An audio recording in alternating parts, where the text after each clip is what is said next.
The world 4.8 million years ago was not the world we know today.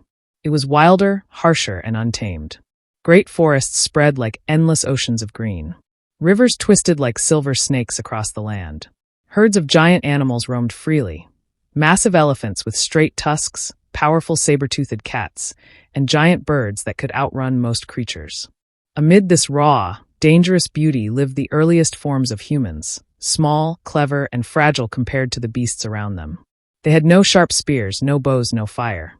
They had only their hands, their eyes, their teeth, and above all, their minds. This is the story of how they survived, how they searched for food, and how they learned to endure before weapons were born. The small band. A small group lived near the edge of a forest and a wide grassland. They were not strong hunters. Their bodies were light, their jaws smaller than apes, and they walked upright, though clumsy at times. This gave them something different: free hands. Their leader, an older female, guided them with sharp eyes. She had survived many seasons of hunger and knew the secrets of the land. Beside her walked young males and females, carrying infants on their backs.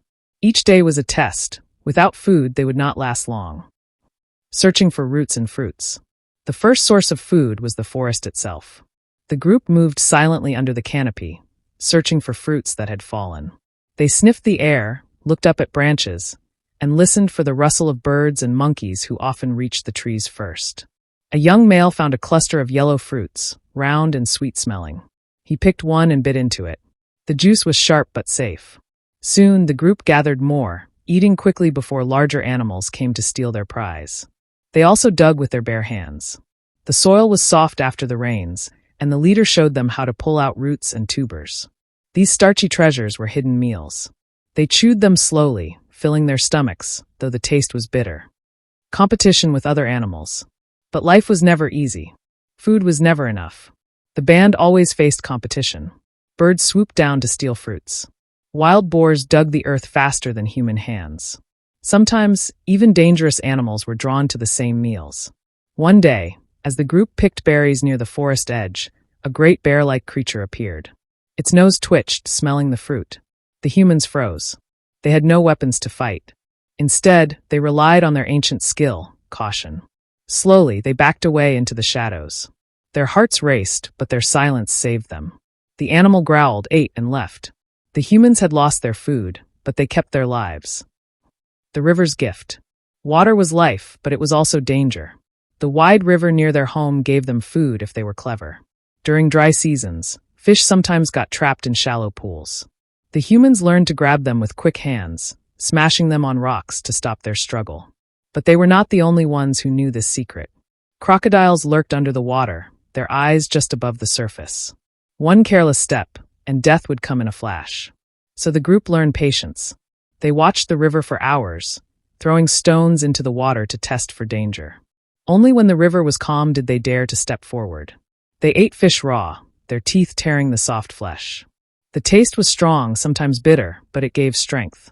The leader taught the young ones to crush the bones for the marrow inside, a rare treasure of fat and energy. Scavengers, not hunters. At this time in history, humans were not hunters. They were scavengers. The grassland was filled with giant beasts, antelopes, elephants, and rhinos, but these were too strong, too fast, and too dangerous. Instead, humans followed the shadows of predators.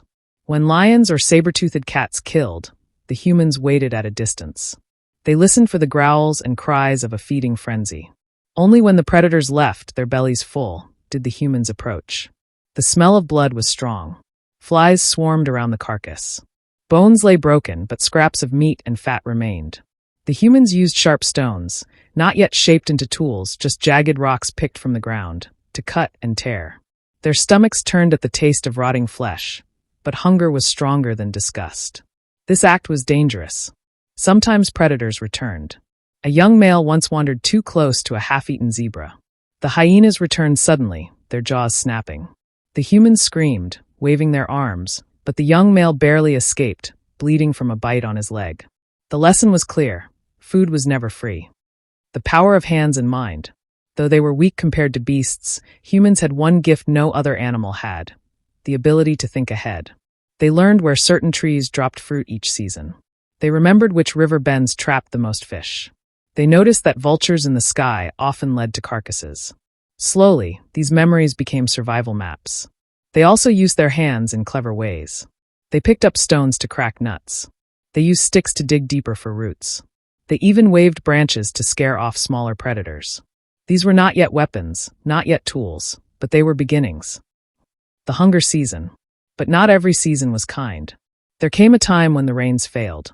The river shrank, the forest dried, and the grassland turned yellow. Food became scarce. The band grew thinner. Infants cried for milk that mothers could not give. The leader pushed the group to travel farther each day, searching for anything edible. They chewed dry bark, bitter leaves, even insects. Ants, termites, and worms became valuable protein. One desperate day, they found the carcass of a dead elephant. Its body was old, already claimed by vultures and hyenas. The humans waited until night, when the bigger predators left. They climbed onto the huge body, using sharp rocks to cut at the skin. Inside, they found fat, marrow, and spoiled meat. They ate until their bellies hurt, ignoring the sickness that followed.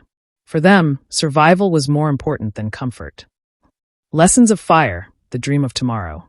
Though this story is about humans before weapons, the seeds of change were already inside them. They saw fire from lightning strikes. They feared it, yet they also watched it with wonder. Burnt wood smelled different. The ground after fire gave new plants, new life. One day, after a storm, they found the remains of a burnt animal. Its flesh was softer, its taste richer. They did not know it yet, but this discovery would one day lead to cooking, to fire-making, to the great leap of humanity. For now, they simply remembered. They were creatures of memory, and memory was their greatest survival skill. Life 4.8 million years ago was a cycle of hunger, discovery, fear, and survival. Every day was a gamble. Every meal was uncertain. Yet, against all odds, these fragile beings survived. They outlasted the giant predators, the great beasts, and the endless challenges of nature. They had no weapons, no houses, no fire, but they had something stronger: adaptation. Their story is not just about survival. It is about the birth of humanity itself. From roots and fruits to scavenged meat, from stones and sticks to future tools. Every small step they took shaped the path that would one day lead to us. Closing reflection. When we look back at this distant time, we must imagine the courage it took to live. To wake each day not knowing if food could be found. To face lions and crocodiles with nothing but bare hands. To raise children in a world where death was always close. Yet they endured. Life 4.8 million years ago was harsh, but it was also the beginning of everything. Without these early humans, without their clever minds, their persistence, and their will to survive, our story would never have begun. They were not hunters yet. They were not warriors yet. But they were the first dreamers of survival. And that dream carried them forward through millions of years, until weapons, fire, and civilization were finally born.